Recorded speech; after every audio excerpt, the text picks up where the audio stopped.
Hello everyone.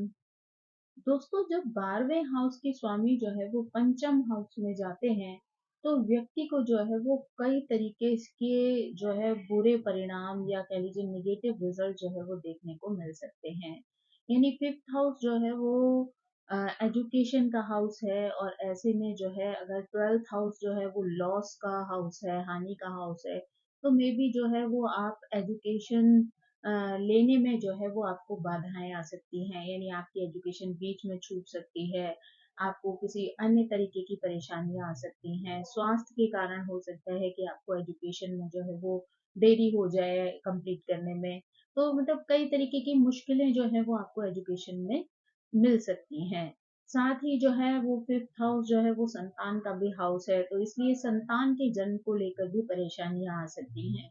यानी व्यक्ति को हो सकता है संतान से वंचित रहना पड़े, या फिर संतान के होने के समय में जो है वो आपकी पत्नी को बहुत सारी कष्ट जो है वो झेलने पड़े, या संतान जो है वो देरी से हो, या संतान के होने के बाद संतान को स्वास्थ्य समस्याएं का सामना जो है वो करना पड़े। क्योंकि कहीं न कहीं 12th हाउस और 5th हाउस का जब कनेक्शन होता है तो यहाँ पर जो है 6-8 का संबंध जो है वो बनता है। तो ऐसे में जो है वो स्वास्थ्य संबंधी परेशानियाँ जो है वो संतान को झेलनी पड़ सकती हैं। फिफ्थ हाउस जो है वो आपके पूर्व जन्म के पुण्य कर्मों का भी हाउस है, लेकिन अगर आपका 12th हाउस से जो है वो कनेक्शन बन रहा हो, और यहाँ पे मेल्फिक ग्रह हो, तो ऐसे में आपको अपने पूर्व जन्म के पुण्यों को एंजॉय करने में भी जो है वो बाधा आती है। यानी आप अच्छी तरीके से अपने पुण्यों को जो है वो प्राप्त नहीं कर पाते हैं। या फिर कई बार ये स्थिति भी बनती है कि जातक ने पास्ट लाइफ में जो भी कुछ गलतियां की हैं, जो भी जो है उससे जाने अनजाने जो गलतियां हुई हैं, उसके जो रिजल्ट्स हैं वो भी व्यक्ति को जो है वो इस जन्म में भुगतने पड़ते हैं। यानी क्योंकि 12th हाउस और 5th हाउस दोनों ही जो है वो पास्ट लाइफ से कनेक्टेड हैं, तो हो सकता है पास्ट लाइफ में आपसे कुछ ऐसी गलतियां हुई हो जिसका रिजल्ट जो है आपको इस जन्म में फेस करना पड़े। कई बार सिर्फ जातक के संतान के जन्म के समय ही जो है वो प्रॉब्लम्स नहीं आती हैं। कई बार बड़े होने पर भी हो सकता है कि संतान का जन्म ठीक से हो जाए, लेकिन बाद में हो सकता है आपको संतान की वजह से परेशानियां हो, यानी संतान की वजह से आपको अपमान का सामना करना पड़े, संतान हो सकता है आपसे दूर रहे, या फिर आपसे विचारों का मतभेद होने की वजह से संतान के साथ आपका अच्छा कम्युनिकेशन ना हो। तो ये सारी चीज़ें भी जो है कहीं न कहीं व्यक्ति के लिए कष्ट का, दुःख का कारण जो है वो बन जाती हैं, अगर उसको संतान का सपोर्ट जो है वो नहीं मिलता है। फिफ्थ हाउस जो है वो आपकी बुद्धि से संबंधित भी होता है, तो जब 12वें भाव के स्वामी जो है वो फिफ्थ हाउस में होते हैं, तो कई बार वो बुद्धि की हानि भी करते हैं। यानी इसका मतलब ये है कि जातक बुद्धि का जो है वो सही इस्तेमाल नहीं कर पाता है। यानी कि कई बार अपनी चीजों को लेकर व्यक्ति को डाउट होता रहता है, तो सही समय पर सही निर्णय लेना भी व्यक्ति के लिए थोड़ा मुश्किल हो जाता है, और कभी-कभी जो है वो जल्दबाजी में गलत निर्णय भी जो है ले लेता है, जो उसकी लाइफ के लिए परेशानी का कारण बन सकते हैं।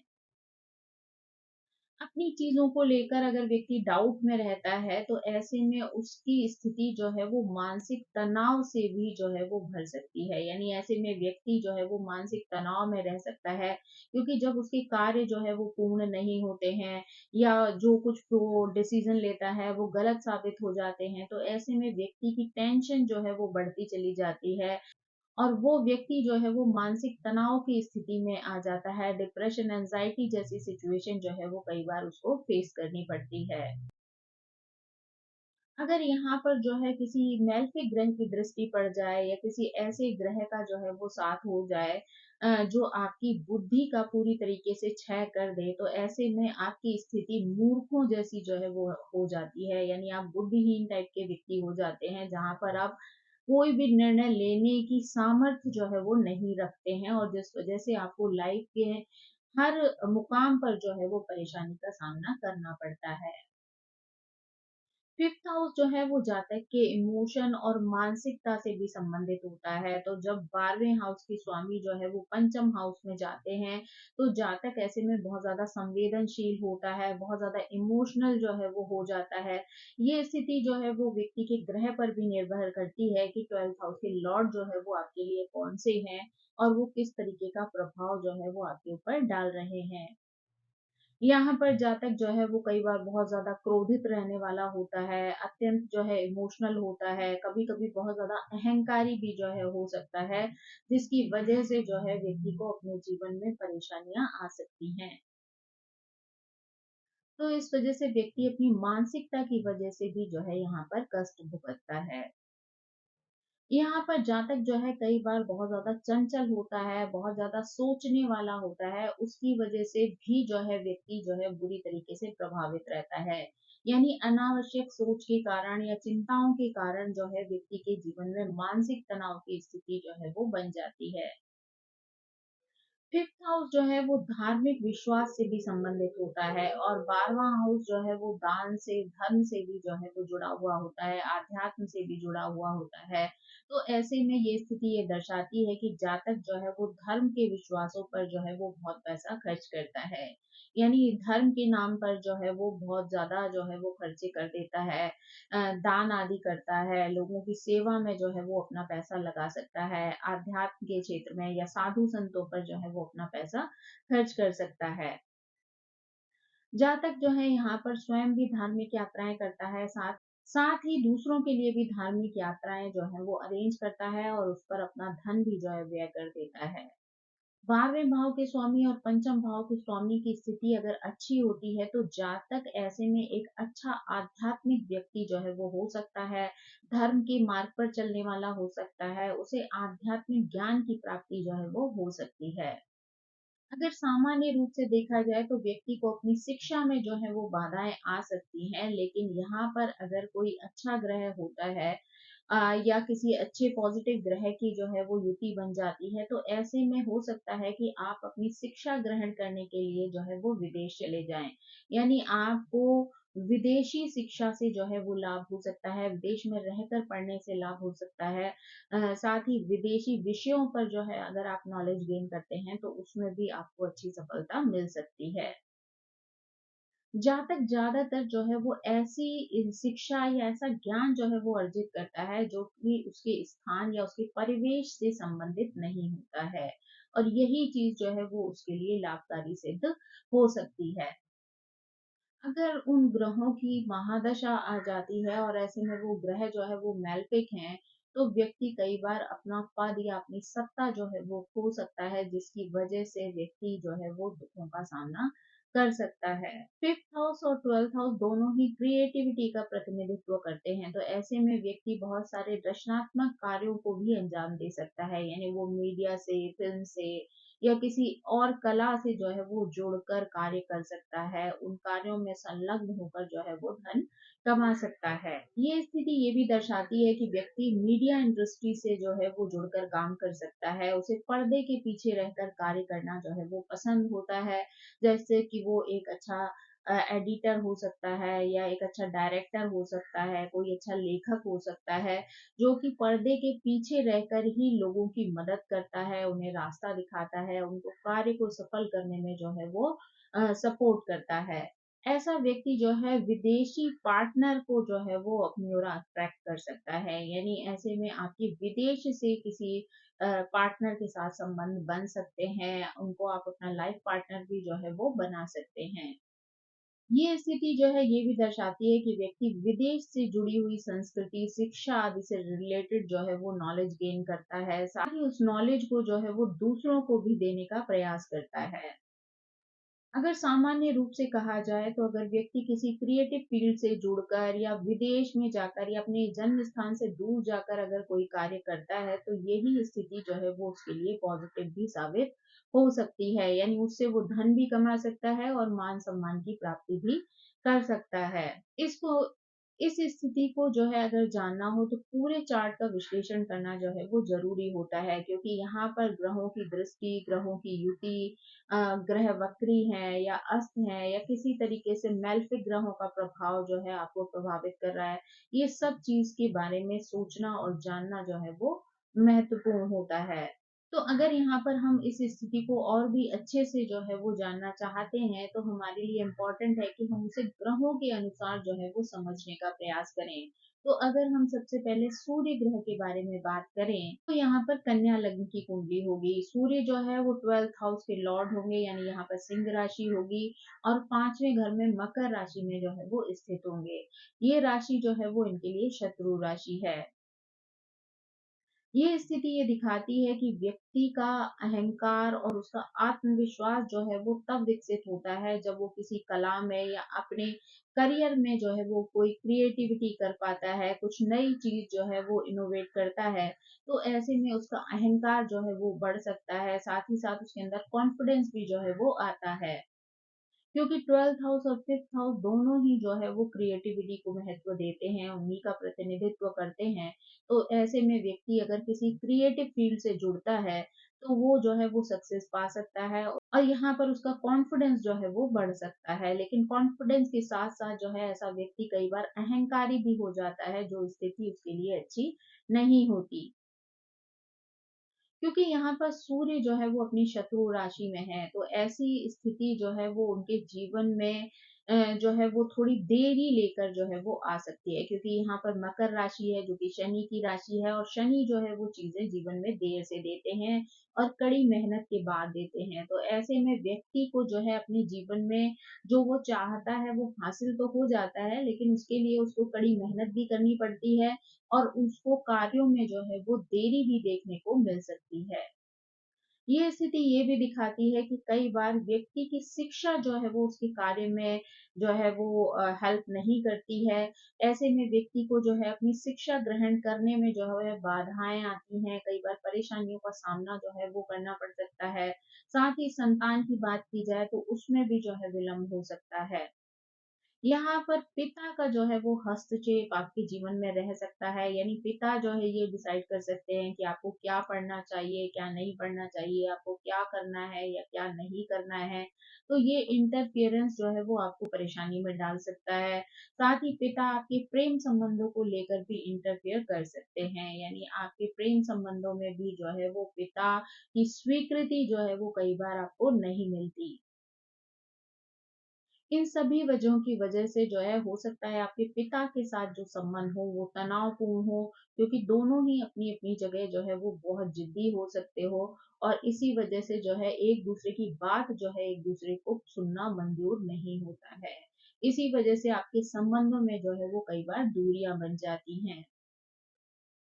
अब अगर हम यहाँ पर चंद्रमा की बात करें तो यहाँ पर सिंह लग्न की जो है वो कुंडली होती है और चंद्रमा 12वें घर के स्वामी होते हैं, क्योंकि वहां पर कर्क राशि होती है। 5th हाउस में जो है वो धनु राशि होती है जहां पर चंद्रमा स्थित होते हैं। ये स्थिति ये दर्शाती है कि व्यक्ति भावनात्मक रूप से जो है अपनी रचनात्मकता और कौशल से जो है वो जुड़ा हुआ होता है, क्योंकि 5th हाउस जो है वो क्रिएटिविटी का है और धनु जो राशि जो है वो उच्च शिक्षा की है। तो ये स्थिति दिखाती है कि व्यक्ति लगातार जो है वो सीखता रहता है और लगातार वो दूसरों को सिखाना भी चाहता है। साथ ही अपनी क्रिएटिविटी के माध्यम से भी जो है वो लोगों तक ज्ञान का प्रचार प्रसार जो है वो करना चाहता है। वो जो भी क्रिएटिविटी वाला कार्य करता है, उसमें उसके इमोशन जो है वो कहीं न कहीं प्रदर्शित हो जाते हैं। व्यक्ति यहाँ पर अपने बच्चों से या अपने लाइफ पार्टनर से जो है भावनात्मक रूप से बहुत ज़्यादा जुड़ा हुआ होता है, यानी अपने परिवार से उसके इमोशनल कनेक्शन जो है वो बहुत गहरे होते हैं। साथ ही व्यक्ति यहाँ पर अपना धन जो है वो अपने प्रेम पर या अपने बच्चों पर जो है वो खर्च करता है। साथ ही शिक्षा के क्षेत्र में व्यक्ति जो है वो हमेशा कुछ न कुछ सीखते रहना चाहता है और अपने ज्ञान को जो है वो दूसरों तक पहुंचाने में खुशी का अनुभव करता है। अब अगर हम यहाँ पर मंगल ग्रह के बारे में बात करें तो यहाँ पर दो लग्नों के माध्यम से मंगल जो है वो 12th हाउस के लॉर्ड बनते हैं, एक वृषभ लग्न के माध्यम से, दूसरा धनु लग्न के माध्यम से। अगर हम यहाँ पर वृषभ लग्न की बात करें तो मंगल यहाँ 12वें और 7वें घर के जो है वो स्वामी होकर 5th हाउस में कन्या राशि में जो है वो स्थित होते हैं। चूंकि मंगल यहाँ पर अपनी शत्रु राशि में है, इसलिए ये स्थिति दिखाती है कि यहाँ पर प्रेम संबंधों में वर्चस्व की लड़ाई जो है वो देखी जा सकती है। यानी आप जो है अपने पार्टनर के साथ कई बार ब्रेकअप वाली स्थिति में जो है वो आ सकते हैं। ब्रेकअप के अनुभव जो है आपको लाइफ में मिल सकते हैं, क्योंकि यहाँ पर जो है आपका अपने पार्टनर के साथ, यानी आपके चाहे वो प्रेम संबंधों की बात हो या लाइफ पार्टनर की बात हो, यहाँ पर आपके वर्चस्व की लड़ाई जो है वो हो सकती है। यानी आप अपने आप को बड़ा समझ सकते हैं और आपका पार्टनर जो है वो अपने आप को साबित करने की कोशिश कर सकता है। तो इसलिए दोनों के बीच में जो है वो रिश्तों में दरार आ सकती है। ये स्थिति जो है वो शिक्षकों के प्रति या अपने बच्चों के प्रति जो है वो हावी होने वाली या तर्कशील स्वभाव को भी दर्शाती है। यानी यहाँ पर व्यक्ति जो है वो अपने बच्चों पर, या अगर वो शिक्षक है तो अपने स्टूडेंट्स पर जो है वो हावी होने की कोशिश भी कर सकता है। यहाँ पर व्यक्ति को जो है वो शिक्षा में देरी हो सकती है, शिक्षा में जो है वो बाधाएं उत्पन्न हो सकती हैं। यहाँ पर व्यक्ति की बोलचाल में जो है वो कठोरता देखी जा सकती है, लेकिन साथ ही व्यक्ति जो है वो खेलों को लेकर जो है सक्रिय हो सकता है, क्योंकि मंगल जो है वो खेलों का भी कारक है। तो ऐसे में व्यक्ति एक एथलीट बन सकता है, एक कोच बन सकता है, साथ ही सेना या पुलिस से जुड़े हुए विभागों में जाकर भी कार्य कर सकता है और वहां से भी धन की प्राप्ति कर सकता है। अब अगर हम यहाँ पर धनु लग्न की बात करें तो मंगल यहाँ पर जो है वो 5वें और 12वें घर के स्वामी होकर 5वें घर में मेष राशि में जो है वो स्थित होते हैं। ये स्थिति मंगल के लिए जो है वो बहुत अच्छी साबित हो सकती है, क्योंकि यहाँ पर जो है उनकी स्वयं की राशि होती है। ये स्थिति दिखाती है कि व्यक्ति जो है वो खेलों से या शारीरिक कौशलों के मामलों में जो है वो बहुत दृढ़ हो सकता है और आगे बढ़ने वाला हो सकता है। यानी स्पोर्ट्स में उसकी रुचि हो सकती है और उस क्षेत्र में जो है वो अच्छा कार्य भी कर सकता है। यानी उस फील्ड में काम करके जो है वो धन कमा सकता है। यहाँ पर भी व्यक्ति जो है वो अपने प्रेम और बच्चों के प्रति जो है तर्कशील हो सकता है, उन पे हावी होने की कोशिश कर सकता है। उसके तर्क जो है यहाँ पर सकारात्मक उद्देश्य से होते हैं, यानी अपने बच्चों और अपने पार्टनर की भलाई के लिए जो है वो ऐसी चीजें करता है और उनको जो है वो लाभ पहुंचाने के लिए जो है कई बार उनसे तर्क भी करता है। यानी वो कहीं न कहीं जो है इनडायरेक्ट वे में वो उनको लाभ पहुँचाने का प्रयास ही कर रहा होता है, लेकिन देखने में वो स्थिति जो है वो नेगेटिव जो है लोगों को लग सकती है। इस स्थिति में व्यक्ति जो है अपने बच्चों या प्रेमी-प्रेमिका को जो है वो एक सुरक्षा का जो है वो दायरा प्रदान करता है, यानी वो उनको जो है वो सुरक्षा प्रदान करने की कोशिश करता है, एक रक्षक की तरह उनके साथ जो है हमेशा खड़ा रहता है। अगर करियर की बात की जाए तो यहाँ पर जो है वो खेल-कूद में पार्टिसिपेट करना या एक कोच के रूप में कार्य करना, जो है वो या मार्शल आर्ट आदि से जुड़कर कार्य करना या पुलिस या किसी ऐसे सिक्योरिटी विभाग से जुड़कर या फिर जो है वो सेना में जो है कार्य करना व्यक्ति के लिए एक अच्छा ऑप्शन जो है वो हो सकता है। अब अगर हम यहाँ पर बुध ग्रह के बारे में बात करें तो 2 लग्नों के माध्यम से बुध जो है वो 12वें हाउस के स्वामी बनते हैं। एक कर्क लग्न के माध्यम से, दूसरा तुला लग्न के माध्यम से। अगर हम यहाँ पर कर्क लग्न की बात करें तो बुध यहाँ 12वें और तीसरे भाव के जो है वो स्वामी होते हैं, साथ ही 5वें भाव में वृश्चिक राशि में जो है वो उपस्थित होते हैं। ये स्थिति दर्शाती है कि व्यक्ति जो है वो गूढ़ विद्याओं से या रहस्यमय ज्ञान से जुड़ा हुआ हो सकता है। जीवन के छिपे हुए पहलुओं के बारे में जो है वो जानकारी एकत्र करना पसंद करता है। साथ ही उन विषयों पर संवाद करना भी जो है उसका अच्छा इंटरेस्ट जो है वो दिखा सकता है। ऐसे लोग जो है वो अच्छे शिक्षक हो सकते हैं, काउंसलर हो सकते हैं, लेखक हो सकते हैं, विशेषकर रहस्यमय या आध्यात्मिक विषयों में जो है वो अ, अगर ये कार्य करते हैं तो उनको और भी ज़्यादा जो है वो प्रोग्रेस मिल सकती है, उसकी वजह से वो मान-सम्मान और धन की प्राप्ति भी कर सकते हैं। यानी कि यहाँ पर ये लोग एक अच्छे ज्योतिषाचार्य भी बन सकते हैं, ऑकल्ट साइंस से भी जुड़ सकते हैं।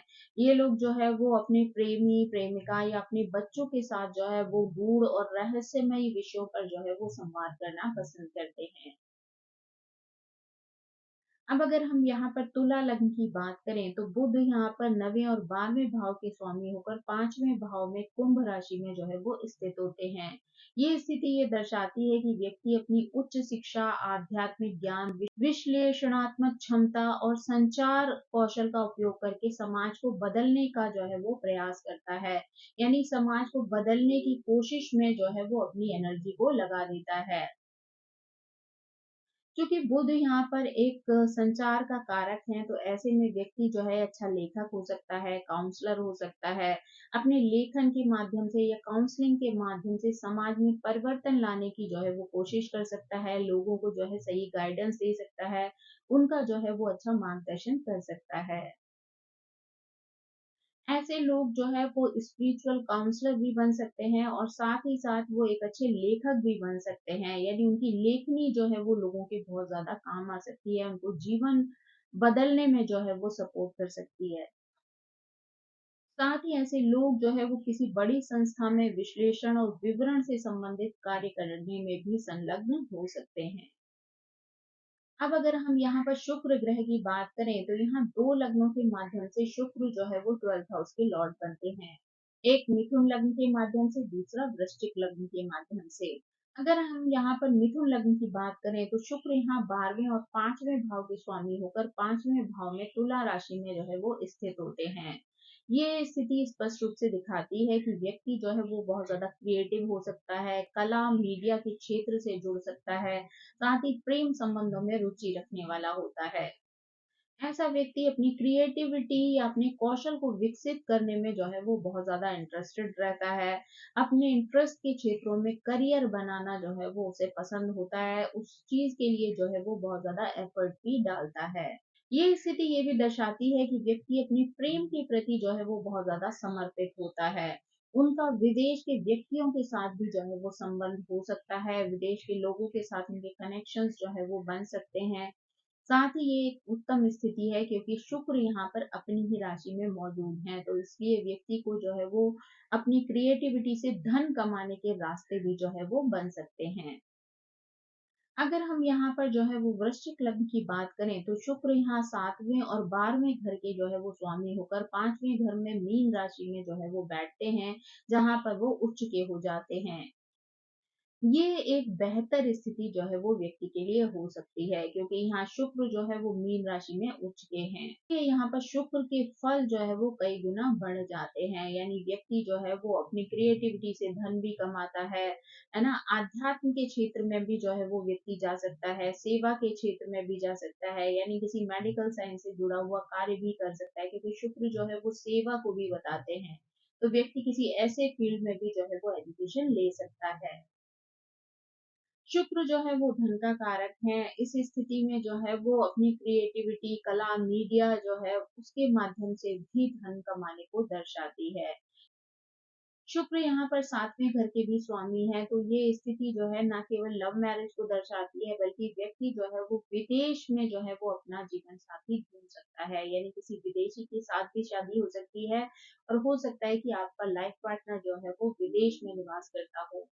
ये स्थिति इस ओर भी इशारा करती है कि व्यक्ति अपनी क्रिएटिविटी की वजह से जो है वो लोगों से जुड़ता है। साथ ही यहाँ पर शुक्र जो है वो श्रेष्ठ स्थिति में है, तो उस स्थिति में व्यक्ति को लोगों से मिलने जुलने का, लोगों के आगे अपनी कला का प्रदर्शन करने की वजह से जो है वो श्रेष्ठ फलों की प्राप्ति भी हो सकती है। व्यक्ति अपनी कला के माध्यम से, अपनी क्रिएटिविटी से यहाँ पर धन भी अर्जित कर सकता है, साथ ही मान सम्मान की प्राप्ति भी कर सकता है। अब अगर यहाँ पर हम गुरु ग्रह के बारे में बात करें तो यहाँ 2 लग्नों के माध्यम से गुरु ग्रह जो है वो 12th हाउस के लॉर्ड बनते हैं। एक मकर लग्न के माध्यम से, दूसरा मेष लग्न के माध्यम से। अगर यहाँ पर हम मकर लग्न की बात करें तो गुरु यहाँ पर 12वें और तीसरे घर के स्वामी होकर पंचम हाउस में वृषभ राशि में जो है वो स्थित होते हैं। ये स्थिति ये दर्शाती है कि व्यक्ति पूरी तरीके से जो है वो शिक्षा या विदेशी शिक्षा के मामले में जो है वो संलग्न हो सकता है। ऐसा व्यक्ति जो है वो विदेश में जाकर कोई कोर्स कर सकता है, विदेश से संबंधित विषयों पर जो है वो अध्ययन कर सकता है। अपने प्रेम संबंध और संतान के प्रति भी वो मार्गदर्शक की भूमिका निभाता है, यानी अपने लाइफ पार्टनर को और अपनी जो संतान है उसको ये यहाँ पर अच्छी गाइडेंस जो है वो दे सकता है। वृषभ राशि जो है, क्योंकि धन और वित्त की राशि है, तो ऐसे में जो है वो वित्त से संबंधित शिक्षा भी ग्रहण कर सकता है। यानी कि फाइनेंस में जो है वो एजुकेशन ले सकता है और फाइनेंशियल डिपार्टमेंट से जुड़कर जो है वो कार्य भी कर सकता है। गुरु जो है हमेशा जो है फल को बढ़ाता है, तो ऐसे में जो है गुरु आपकी एजुकेशन को भी जो है वो बढ़ा सकता है और आपके धन को भी जो है वो बढ़ाने में आपकी मदद कर सकता है।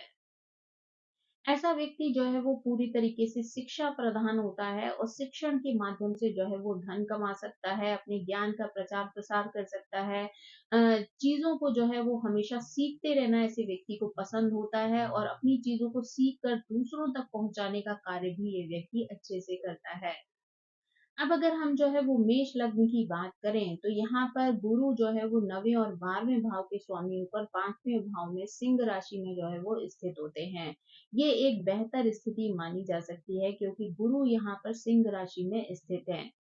फिफ्थ हाउस और सिंह राशि दोनों ही क्रिएटिविटी को दर्शाती हैं, तो ऐसे में व्यक्ति जो है वो मीडिया से या किसी कला से जुड़कर जो है वो कार्य कर सकता है, क्योंकि ये दोनों ही चीजें जो हैं आपकी क्रिएटिविटी का प्रतिनिधित्व करती हैं।